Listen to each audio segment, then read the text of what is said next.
Hello అండి. Welcome to Geetika Bhaskaram.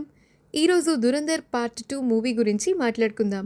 సీక్వెల్స్‌గా వచ్చిన most of the మూవీస్‌లో ఈ మూవీ పర్ఫెక్ట్‌గా 100% మ్యాచ్ చేసేసింది.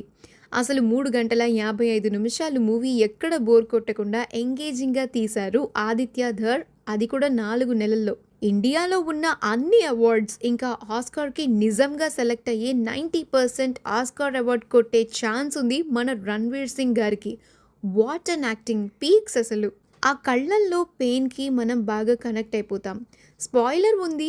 లాస్ట్‌లో తను హోమ్‌కి రిటర్న్ వస్తూ ఉన్నప్పుడు, ఇంట్లోకి వెళ్ళలేకపోతున్నప్పుడు వచ్చే ఎక్స్‌ప్రెషన్ ఇంకా ఆ ఎమోషన్ పీక్ రైటింగ్ అసలు. ఈ మూవీ అంతా రియాలిటీ ఇంకా ఫిక్షనల్‌ని బేస్ చేసుకొని రియల్ నేమ్స్‌తో ఆ పాకిస్తాన్ టెర్రరిస్ట్‌లను తీసిన ఆదిత్య ధర్ గారికి హ్యాట్స్ ఆఫ్. ఈ మూవీలోని డ్రామా అసలు పార్ట్ 1 ప్లాట్‌ని క్యారీ ఫార్వర్డ్ చేయడం, ఇంకా మధ్యలో ఫ్లాష్ బ్యాక్ రావడం చాలా బావుంది. మూవీలో ట్విస్ట్‌లు అయితే మూవీకి చాలా హైప్ ఇస్తాయి.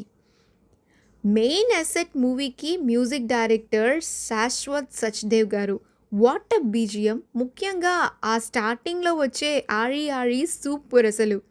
నాకు ఇంకోటి బాగా నచ్చింది ఏందంటే, each and every character and రోల్‌కి చాలా ఇంపార్టెన్స్ ఇచ్చారు డైరెక్టర్ గారు. నా ఉద్దేశంలో అయితే this is the movie. And ఈ మూవీకి నిజంగా నా టికెట్‌కి ప్రతి రూపాయి వర్తే. And I hope it will reach the magnanimous feat 2000 crores. ఈ మూవీని మీరు చూసారా? చూస్తే మీకెలా అనిపించిందని కింద కమెంట్స్‌లో మీ ఒపీనియన్‌ని తెలియజేయండి. అండ్ ప్లీజ్ మా ఛానల్ని సబ్స్క్రైబ్ చేయడం మాత్రం మర్చిపోకండి. మరొక మంచి వీడియోతో మళ్ళీ కలుసుకుందాం. Have a great time.